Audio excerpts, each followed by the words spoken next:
Hey guys, in this video I'll be doing a very brief sort of series overview of the Heroes of Olympus series and kind of maybe putting it into a little bit of context with Percy Jackson and sort of what you might expect going in. But this will be spoilers, so this is the sort of person perhaps who is thinking about rereading the series, so not too worried about spoilers. But I just want to maybe put it in some context in their mind, which might have been useful for me before I start the series. So, without further ado, this series, I guess, one of the most important things is sort of thinking about how it fits into the greater, like, sort of Percy Jackson series. So Percy Jackson ends after he defeats Kronos, and then we have, the end of sort of that story, if you will, but not the end of sort of Percy Jackson's story. So Percy Jackson defeats Kronos. He gets his deal from the gods. The gods all recognize people, Camp Half-Blood. It's all hunky dory. And then in the timeline, I think it's 6 months, and then Percy Jackson gets and then the Heroes of Olympus sort of storyline starts, where so at the end of Percy Jackson, we have a prophecy that starts out the Heroes of Olympus. So already it's sort of connected to Percy Jackson books, even within the Percy Jackson books themselves. And then we have Percy Jackson being kidnapped from Camp Half-Blood, and that sort of starts off this whole thing and sort of introduces Percy Jackson to the story. So if you're wanting kind of the context for the series, the first book starts with no Percy Jackson. So if you're looking for Percy Jackson, you won't get him in the first book, but you will get Camp Half-Blood and you will get Annabeth and stuff, right? And so you sort of have some familiar ground, but new characters and no Percy Jackson.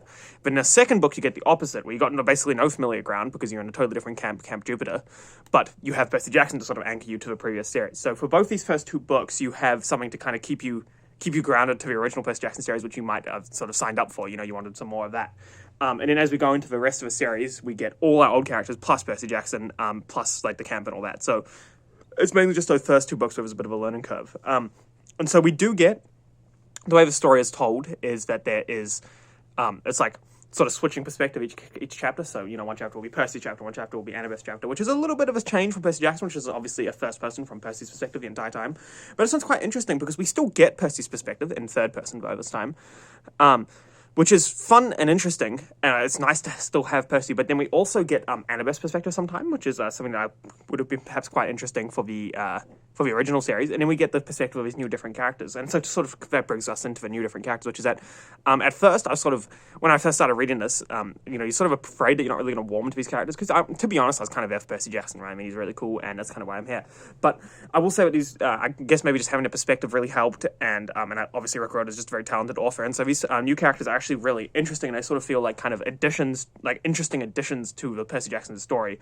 And they have their own stories as well, rather than taking away from his story. And so if you're sort of worried, you pick up the first book and it says Jason or whatever, and you're like, who the fuck is Jason? Why would I care?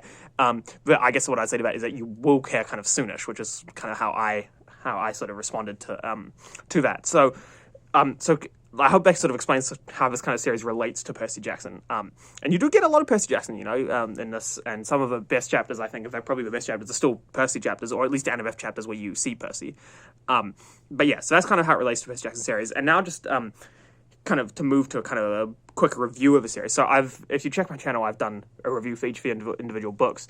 But just kind of for the series as a whole, I guess my summary is it's very, very similar to Percy Jackson in the sense that the flaws are the same and the negatives are the same. So the flaws are the same and the pros are the same, I should say. It's not all negatives.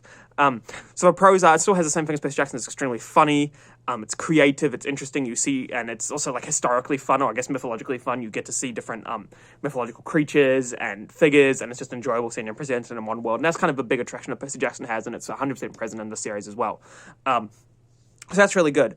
And then we also have the I was going to say, the characters, Percy Jackson is still a cool and interesting character, and the new characters are still cool and interesting, and we get to, it's sort of a bit of a different experience here, because we get to jump around people's heads, which we didn't get, obviously, in the original Percy Jackson series, so it's a little bit different in that way, but basically the same pro exists, which the characters are well written, the setting and mythology is really interesting and creative, and it's funny. So that's, all the benefits you had in Percy Jackson are exactly the same here.